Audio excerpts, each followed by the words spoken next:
Soy Agustín Ramos, soy un desarrollador ya con 15 años programando en la industria. En total programando llevo unos 20 y me ha tocado trabajar en una serie interesante de plataformas que van desde Java y complemento en Groovy, .NET, Ruby, Erlang, Elixir, recientemente Python, pero también por curiosidad he explorado otras tecnologías como son Haskell, Clojure, Elm, y bueno, toda esta perspectiva que me han dado trabajar con todos esos lenguajes y en proyectos a lo largo de 15 años, me dieron la idea de platicar en Software Group, SG Next ahora, sobre cómo se combinan ciertas técnicas que al parecer son distintas o no tienen nada que ver una con la otra, pero todas ellas van encaminadas a reducir el número de errores que cometemos como programadores y también a hacer que el software que escribimos sea más probable que cumpla con lo que se espera de él.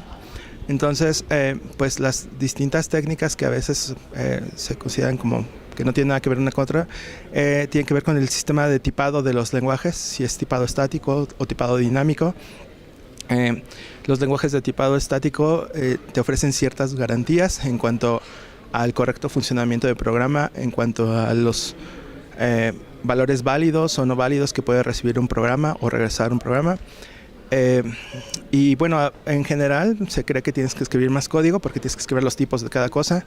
No puedes cambiar el tipo de las cosas, aunque sí hay unas reglas que tienen que ver con los subtipos, herencia y todo eso para los lenguajes que soportan herencia o que son orientados a objetos con clases. Pero y se cree comúnmente que los lenguajes de tipado dinámico escribes menos código y que las validaciones que haces pues las tienes que hacer a mano, ¿no?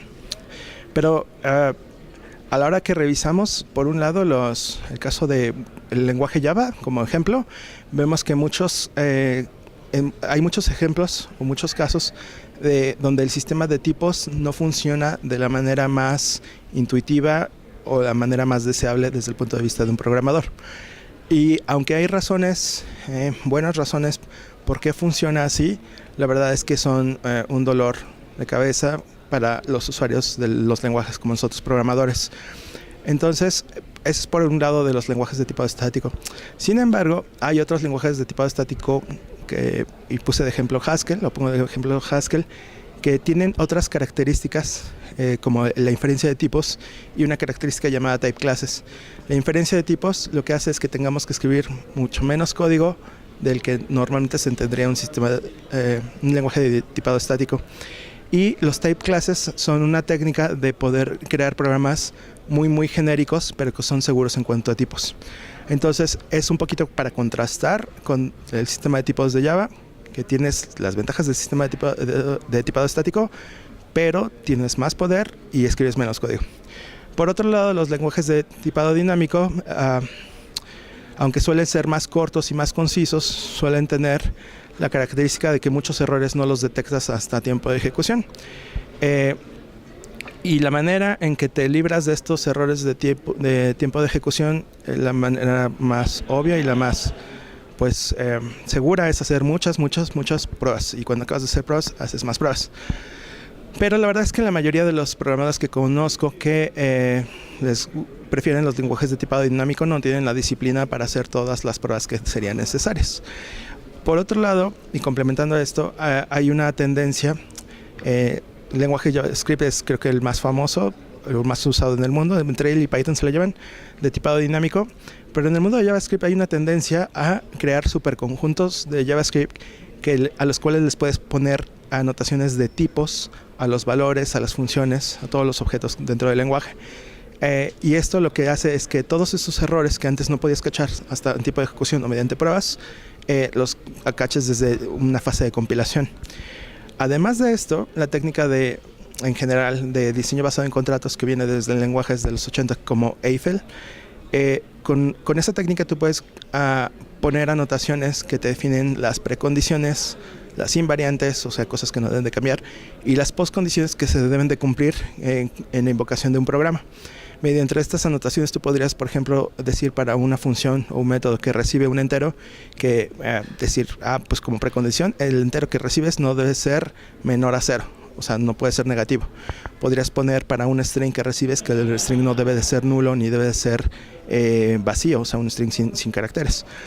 Y lo mismo podrías hacer para las condiciones, y invariantes son cosas que no deberían cambiar ni antes, comparado antes y después la ejecución del programa.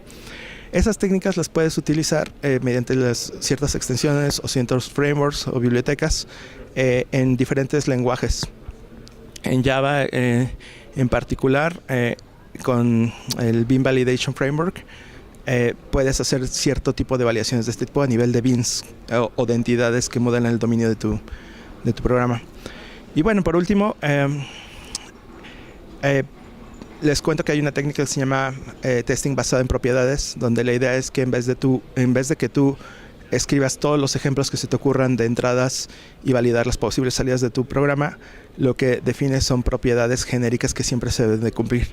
Entonces, con esto no tienes que confiar en ti como programador en pensar en todos los casos posibles, y tampoco tienes que usar todo el tiempo escribiendo pruebas que necesitarías.